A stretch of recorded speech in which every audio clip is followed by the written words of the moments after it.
if one can say heavyweights, did not, even after 5 years of seeing that this thing is moving, fast and furious, join through, right? Was it an issue of ego of those people? Because one could say there are a lot of ANC people who are EFF at the heart. Would that be a correct assessment, that there are people who don't have the courage of their convictions to make their leap, to say, look, the ANC is not happening. Here's an alternative that's closest ideologically and otherwise to what we would have wanted to achieve through the ANC, which seems to be failing? Well, we're dealing with a problem of ageism. Remember, when we formed the EFF, we're called boys and girls. Even when we're married with kids, they were just referring to us as boys. So we have a problem of ageism, but we also have a problem of egoism. Who's doing it? And we also have a problem of tribalism. So we are a country characterized by those types of irritations, if one may say so.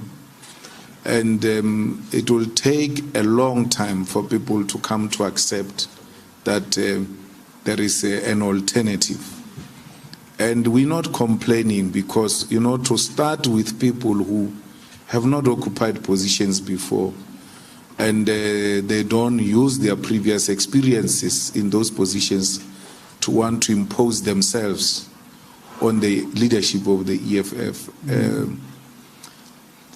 It's good to work with such people. I mean, someone one day will have to tell us, why did NUMSA form a party when the EFF was there?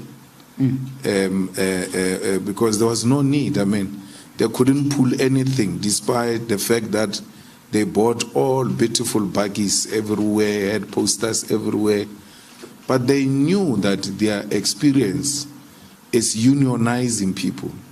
So they wait for capital to organize people for them on the shop floor, and they find them organized. And then they start talking to, they don't know to organize people. The people get organized for unions by capital in the form of employment, and they find them readily available to be recruited into the union. Now they thought they've got that skill, and then they tried to organize people which they've never organized before. And it proven to be difficult. I mean, there's always been a temptation that the EFF must form a union. And I've always said, look, you can't form an EFF union with people who have no background of unionizing people. It is bound to fail, and when it fails, it will reflect on the EFF. So you don't just do things for the sake of doing them. You need people who come with that experience, and you are guaranteed some sort of success. So political jealousy, the political squabbling, there are a lot of comrades who had shown interest. But also the politics of the stomach are a big problem, because if I leave the ANC, what will the EFF give me? Because look, I'm a researcher, I'm a municipal manager, I'm a councillor, I'm a mayor. I may not be happy there, but I can't leave, because if I leave, I'll have a problem. We went to some municipality to do Andries Tatan campaign, and when we arrived, we didn't have sufficient tools of trade. It was the ANC leadership which was organizing TLBs and trucks for the EFF, that no, this EFF campaign must be successful. But they are local leaders of the ANC. Why can't they do it as ANC and clean up after their own people?